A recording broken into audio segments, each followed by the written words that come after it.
أعوذ بالله من الشيطان الرجيم. بسم الله الرحمن الرحيم. الحمد لله الذي أنزل على عبده الكتاب ولم يجعل له عوجا قيما لينذر بأسا شديدا من لدنه ويبشر المؤمنين الذين يعملون الصالحات أن لهم أجرا حسنا ماكثين فيه أبدا وينذر الذين قالوا اتخذ الله ولدا ما لهم به من علم ولا لآبائهم كبرت كلمة تخرج من أفواههم إن يقولون إلا كذبا فلعلك باخع نفسك على آثارهم إن لم يؤمنوا بهذا الحديث أسفا إنا جعلنا ما على الأرض زينة لها لنبلوهم أيهم أحسن عملا وإنا لجاعلون ما عليها صعيدا جرزا أم حسبت أن أصحاب الكهف والرقيم كانوا من آياتنا عجبا إذ أوى الفتية إلى الكهف فقالوا ربنا آتنا من لدنك رحمة وهيئ لنا من أمرنا رشدا فضربنا على آذانهم في الكهف سنين عددا ثم بعثناهم لنعلم أي الحزبين أحصى لما لبثوا أمدا نحن نقص عليك نبأهم بالحق إنهم فتية آمنوا بربهم وزدناهم هدى فربطنا على قلوبهم إذ قاموا فقالوا ربنا رب السماوات والأرض لن ندعو من دونه إلها لقد قلنا إذا شططا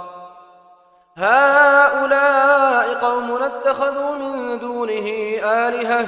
لولا يأتون عليهم بسلطان بين فمن أظلم ممن افترى على الله كذبا وإذ اعتزلتموهم وما يعبدون إلا الله فأووا إلى الكهف ينشر لكم ربكم من رحمته ويهيئ لكم من أمركم مرفقا وترى الشمس إذا طلعت تزاور عن كهفهم ذات اليمين وإذا غربت تقرضهم ذات الشمال وهم في فجوة منه ذلك من آيات الله من يهد الله فهو المهتد ومن يضلل فلن تجد له وليا مرشدا وتحسبهم أيقاظا وهم رقود ونقلبهم ذات اليمين وذات الشمال وكلبهم باسط ذراعيه بالوصيد لو اطلعت عليهم لوليت منهم فرارا ولملئت منهم رعبا وكذلك بعثناهم ليتساءلوا بينهم قال قائل منهم كم لبثتم قالوا لبثنا يوما أو بعض يوم قالوا ربكم أعلم بما لبثتم فبعثوا أحدكم بورقكم هذه إلى المدينة فلينظر أيها أزكى طعاما فليأتكم برزق منه وليتلطف ولا يشعرن بكم أحدا إنهم إن يظهروا عليكم يرجموكم أو يعيدوكم في ملتهم ولن تفلحوا إذا أبدا وكذلك أعثرنا عليهم ليعلموا أن وعد الله حق وأن الساعة لا ريب فيها إذ يتنازعون بينهم أمرهم فقالوا بنوا عليهم بنيانا ربهم أعلم بهم قال الذين غلبوا على أمرهم لنتخذن عليهم مسجدا سيقولون ثلاثة رابعهم كلبهم ويقولون خمسة سادسهم كلبهم رجما بالغيب ويقولون سبعة وثامنهم كلبهم قل ربي أعلم بعدتهم ما يعلمهم إلا قليل فلا تمار فيهم إلا مراء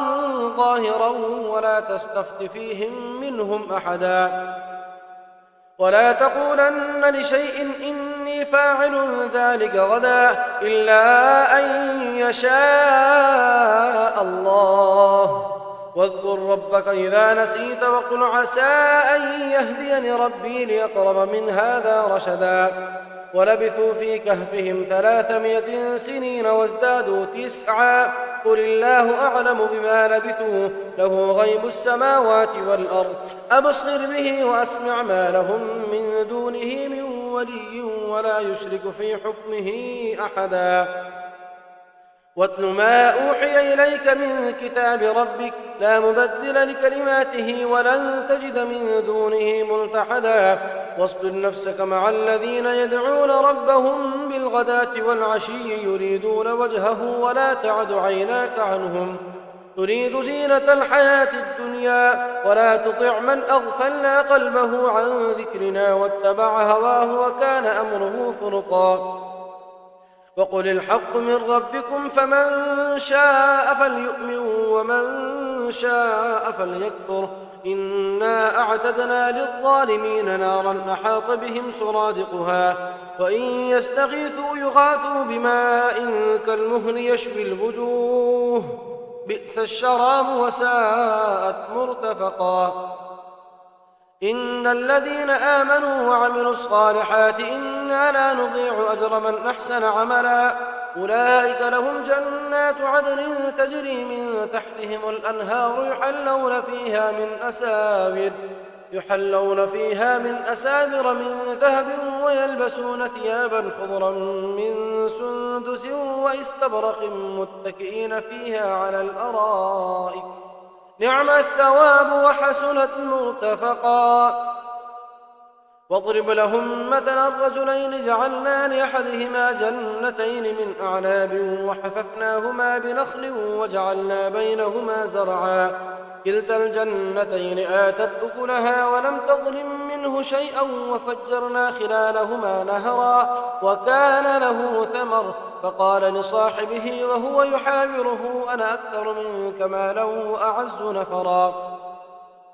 ودخل جنته وهو ظالم لنفسه قال ما أظن أن تبيد هذه أبدا وما أظن الساعة قائمة ولئن رددت إلى ربي لأجدن خيرا منها منقلبا.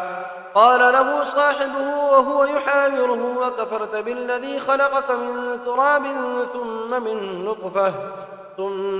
نطفة ثم سواك رجلا لكن هو الله ربي ولا أشرك بربي أحدا. ولولا إذ دخلت جنتك قلت ما شاء الله لا قوة إلا بالله إن ترني أنا أقل منك مالا وولدا فعسى ربي أن يؤتيني خيرا من جنتك ويرسل عليها حسبانا من السماء فتصبح صعيدا زلقا أو يصبح ماؤها غورا فلن تستطيع له طلبا أو حيط بثمره فأصبح يقلب كفيه على ما أنفق فيها وهي خاوية على عروشها ويقول يا ليتني لم أشرك بربي أحدا. ولم تكن له فئة ينصرونه من دون الله وما كان منتصرا. هنالك الولاية لله الحق هو خير ثوابا وخير عقبا. واضرب لهم مثل الحياة الدنيا كماء إن أنزلناه من السماء فاختلط به نبات الأرض فأصبح هشيما تذروه الرياح وكان الله على كل شيء مقتدرا. المال والبنون زينة الحياة الدنيا والباقيات الصالحات خير عند ربك ثوابا وخير أملا. ويوم نسير الجبال وترى الأرض بارزة وحشرناهم فلم نغادر منهم أحدا وعرضوا على ربك صفا لقد جئتمونا كما خلقناكم أول مرة بل زعمتم أن لن نجعل لكم موعدا. ووضع الكتاب فترى المجرمين مشفقين مما فيه ويقولون يا ويلتنا ما لهذا الكتاب لا يغادر صغيرة ولا كبيرة إلا أحصاها ووجدوا ما عملوا حاضرا ولا يظلم ربك أحدا. وإذ قلنا للملائكة اسجدوا لآدم فسجدوا إلا إبليس كان من الجن ففسق عن أمر ربه أفتتخذونه وذريته أولياء من دوني وهم لكم عدو بئس للظالمين بدلا. ما أشهدتهم خلق السماوات والأرض ولا خلق أنفسهم وما كنت متخذ المضلين عضدا. ويوم يقول نادوا شركائي الذين زعمتم فدعوهم فلم يستجيبوا لهم وجعلنا بينهم موبقا. ورأى المجرمون النار فظنوا أنهم مواقعوها ولم يجدوا عنها مصرفا. ولقد صرفنا في هذا القرآن للناس من كل مثل وكان الإنسان أكثر شيء جدلا. وما منع الناس أن يؤمنوا إذ جاءهم الهدى ويستغفروا ربهم إلا أن تأتيهم سنة الأولين أو يأتيهم العذاب قبلا. وما نرسل المرسلين إلا مبشرين ومنذرين ويجادل الذين كفروا بالباطل ليدحضوا به الحق واتخذوا آياتي وما أنذروا هزوا. ومن أظلم ممن ذكر بآيات ربه فأعرض عنها ونسي ما قدمت يداه إنا جعلنا على قلوبهم أكنة أن يفقهوه وفي آذانهم وقرا وإن تدعوهم إلى الهدى فلن يهتدوا إذن أبدا. فربك الغفور ذو الرحمة لو يؤاخذهم بما كسبوا لعجل لهم العذاب بل لهم موعد لن يجدوا من دونه موئلا. وتلك القرى أهلكناهم لما ظلموا وجعلنا لمهلكهم موعدا. وإذ قال موسى لفتاه لا أبرح حتى أبلغ مجمع البحرين أو أمضي حقبا فلما بلغا مجمع بينهما نسيا حوتهما فاتخذ سبيله في البحر سربا. فلما جاوزا قال لفتاه آتنا غداءنا لقد لقينا من سفرنا هذا نصبا. قال أرأيت إذ أوينا إلى الصخرة فإني نسيت الحوت وما أنسانيه إلا الشيطان أن أذكره واتخذ سبيله في البحر عجبا.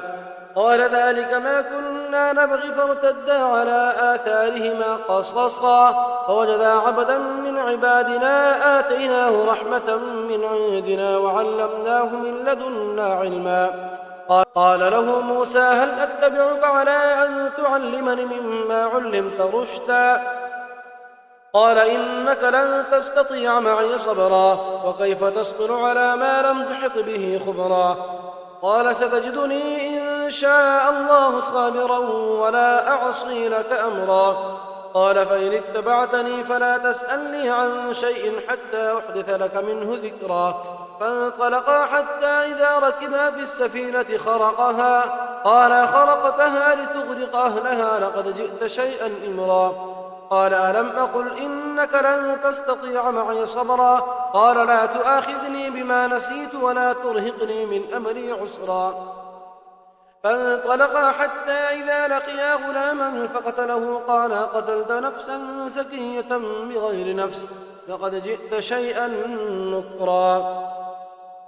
قال ألم أقل لك إنك لن تستطيع معي صبرا قال إن سألتك عن شيء بعدها فلا تصاحبني قد بلغت من لدني عذرا. فانطلقا حتى إذا أتيا أهل قرية استطعما أهلها فأبوا أن يضيفوهما فوجدا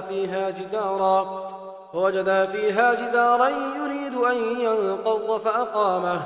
قال لو شئت لاتخذت عليه أجرا قال هذا فراق بيني وبينك سأنبئك بتأويل ما لم تستطع عليه صبرا.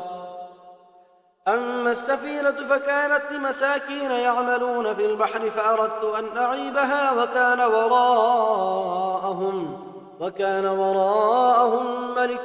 يأخذ كل سفينة غصبا. وأما الغلام فكان أبواه مؤمنين فخشينا أن يرهقهما طغيانا وكفرا فأردنا أن يبدلهما ربهما خيرا منه زكاة وأقرب رحما.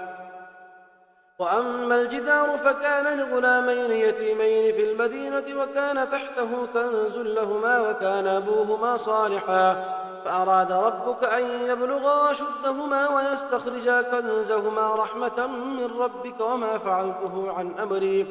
ذلك تأويل ما لم تسطع عليه صبرا ويسألونك عن ذي القرنين قل سأتلو عليكم منه ذكرا إنا مكنا له في الأرض وآتيناه من كل شيء سببا فأتبع سببا حتى إذا بلغ مغرب الشمس وجدها تغرب في عين حمية ووجد عندها قوما قلنا يا ذا القرنين إما أن تعذب وإما أن تتخذ فيهم حسنا قال أما من ظلم فسوف نعذبه ثم يرد إلى ربه فيعذبه عذابا نكرا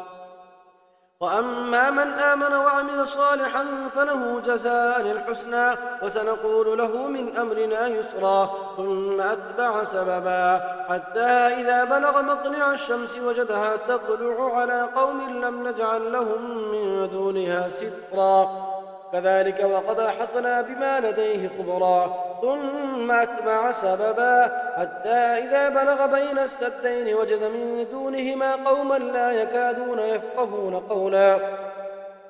قالوا يا ذا القرنين إن يأجوج ومأجوج مفسدون في الأرض فهل نجعل لك خرجا على أن تجعل بيننا وبينهم سدا قال ما مكنني فيه ربي خير فأعينوني بقوة أجعل بينكم وبينهم ردما آتوني زبر الحديد حتى إذا ساوى بين الصدفين قال انفخوا حتى إذا جعله نارا قال آتوني أفرغ عليه قطرا فما استطاعوا أن يظهروه وما استطاعوا له نقبا قال هذا رحمة من ربي فإذا جاء وعد ربي جعله دكا وكان وعد ربي حقا وتركنا بعضهم يومئذ يموج في بعض ونفخ في الصور فجمعناهم جمعا وعرضنا جهنم يومئذ للكافرين عرضا الذين كانت أعينهم في غطاء عن ذكري وكانوا لا يستطيعون سمعا أفحسب الذين كفروا أن يتخذوا عبادي من دوني أولياء إنا أعتدنا جهنم للكافرين نزلا قل هل ننبئكم بالأخسرين أعمالا الذين ضل سعيهم في الحياة الدنيا وهم يحسبون أنهم يحسنون صنعا